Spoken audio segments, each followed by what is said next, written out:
안녕하세요. 약오른 기자들의 김지환입니다. 오늘 주제는 코로나 치료제 무더기 임상 실패 예견됐다. 제대로 된 후보 물질은 한 개뿐, 이런 주제 가지고 나왔습니다.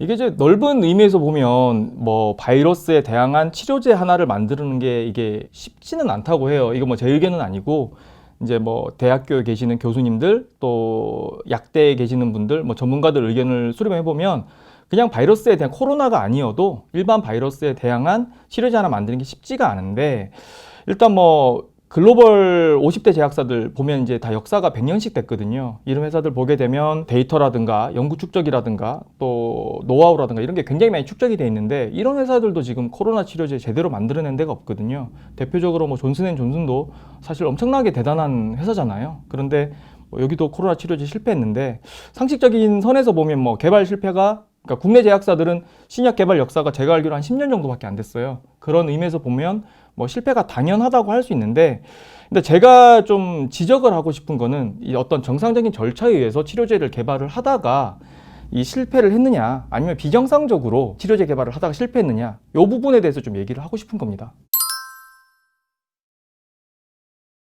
통상 이제 치료제 개발을 한다라고 하면, 신약이면 맨 처음에 이제 세포 실험을 하거든요. 후보 물질을 만들어내고 세포 실험을 하고 여기서 효과가 좋으면 그다음 동물 실험을 합니다. 동물 실험 다음에 이제 임상 1상, 2상, 3상을 거쳐가지고 이제 신약이 나오게 되고요. 조금 긴급한 상황이고 약 효능이 굉장히 좋으면 조건부로 2상 이후에 이제 약 허가를 내줍니다. 그런 절차를 거쳐서 가는데, 또 기존에 있는 약물을 이용할 경우에는 경우에 따라서는 뭐 임상 단계 일부를 좀 생략하기도 해요. 뭐 안정성이 이미 검증이 돼 있기 때문에 임상 1상을 생략한다거나, 또는 동물 실험 뭐 이런 것들을 생략을 하기도 합니다. 근데 하지만 이제 전체적인 맥락은 비슷하거든요.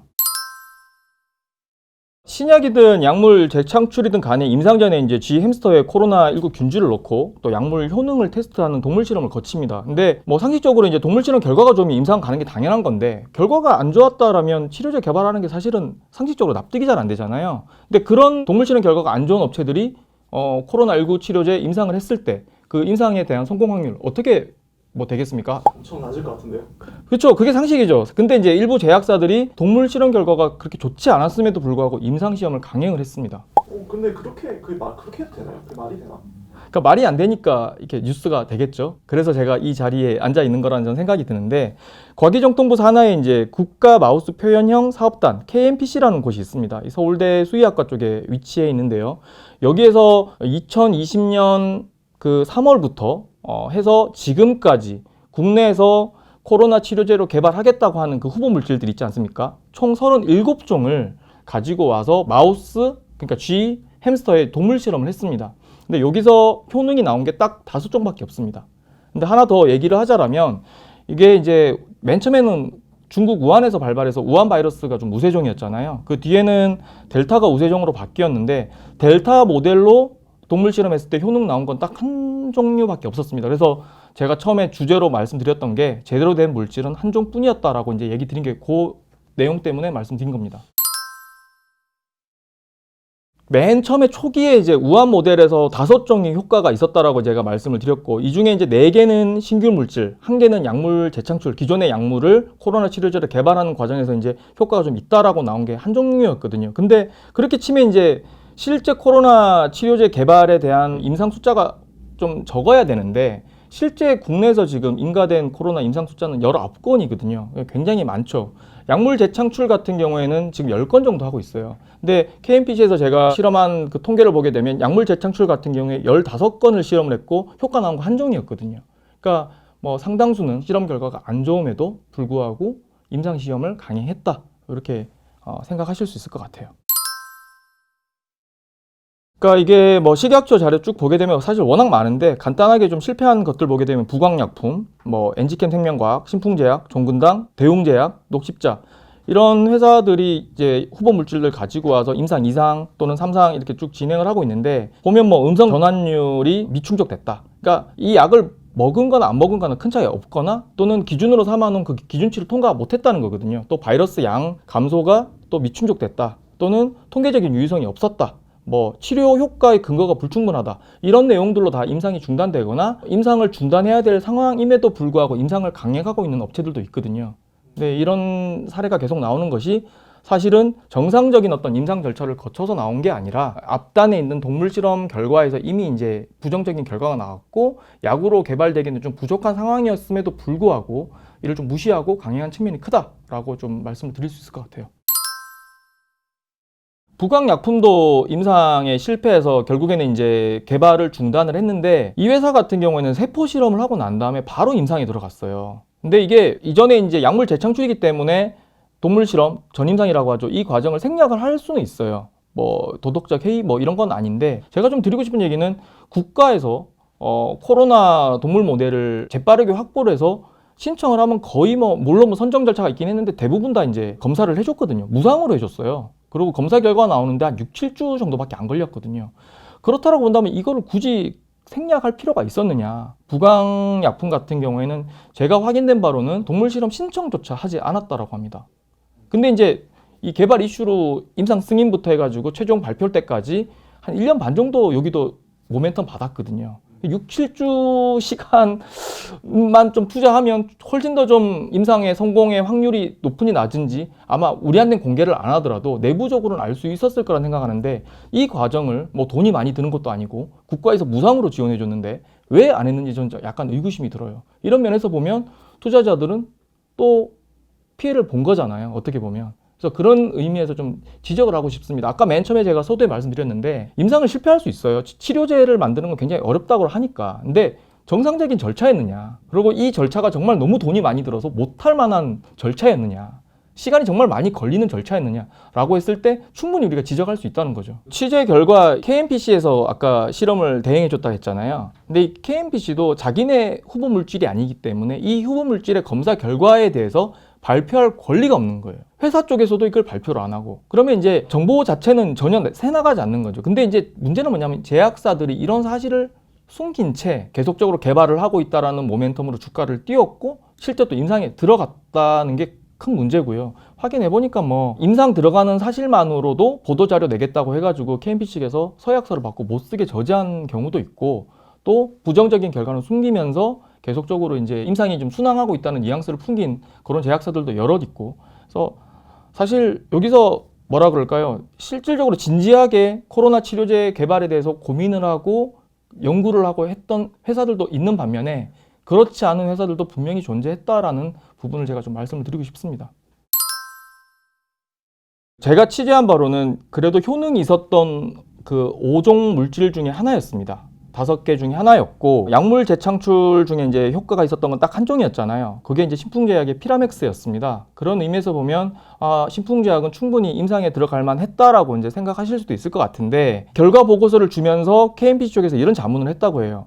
이거 조금 바이러스 양 감소가 미미하다. 이 정도는 자연 상태에서도 충분히 감소가 일어날 수 있다. 그래서 약이 되려면 좀 추가적으로 좀 더 개발을 해야 될 것 같다라고 이제 자문을 했다고 합니다. 그래서 신풍 측에서도 알겠다라고 답을 하고 그렇게 갔는데 추가 개발 없이 임상이 됐고 뭐 결과는 뭐 모두가 아시는 것처럼 그렇게 좋지 않았던 걸로 확인이 되고 있고요. 소동철 중앙대 약대 교수 얘기를 좀 들어보게 되면 맨 처음에 이제 신풍 피라맥스 이제 말라리아 약이죠. 이걸 가지고 코로나 치료제 개발한다고 했을 때 전문가들은 다 알았다 그래요. 저거는 코로나 치료제로 도저히 개발될 수 없는 약이고 코로나 치료제를 간다고 해도 효과가 없을 거다라는 걸 예견을 했다고 합니다. 근데 그럼에도 불구하고 뭐 했던 거죠. 뭐 알고 있었던 거죠. 이미 이제 아까 말씀드렸지 않습니까? 과학적인 확률로 봤을 때는 그 높지 않다는 걸 다 알거든요. 뭐 이게 국내 뭐 대한민국 아무데나 약대 교수들도 이게 될 수 없다는 걸 알고 있는 상황에서 제약사의 오너 일가 또는 대주주가 이걸 몰랐을 리가 없고요. 뭐 신풍제약의 어떤 뭐 특수관계 지분이 한 31% 되는데 다 오너 일가잖아요. 거기다가 또 신풍제약의 그 뭐 지주사격이죠. 송암사 여기 지분 100%가 다 오너 일가거든요. 뭐 자료 보시면 아시겠지만 그러니까 오너 2세, 뭐 오너 2세 모친, 사돈, 장인, 친인척, 아내 전체 100%가 다 신풍제약의 지주사의 지분을 갖고 있는 거거든요. 그러니까 뭐 상당히 많이 이익을 남긴 거라고 생각하시면 될 것 같고요. 그렇습니다. 서동철 교수의 말을 계속 좀 이어가자라면 서동철 교수의 말은 이거예요.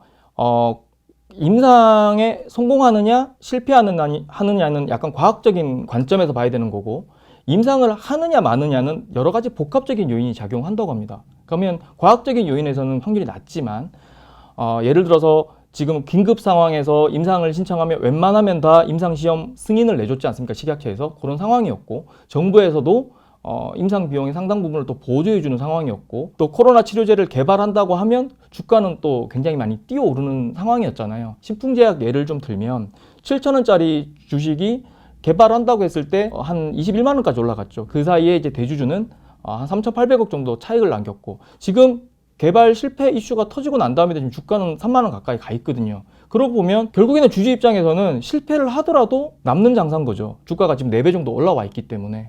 그런 맥락에서 보면 왜 이걸 했는지를 아는 거죠. 그리고 치료제 임상이라는 게 뭐 우리가 개발하겠습니다라고 하고 선언하고 난 다음에 임상 승인을 받고 또 최종 실패까지 나오는데 한 1년 반 정도 소요되거든요. 그럼 그 실패하는 1년 반 동안 우리는 개발하고 있다, 잘 되고 있다, 이 이슈로 계속 주가를 띄울 수 있는 모멘텀을 만들어 가는 거죠.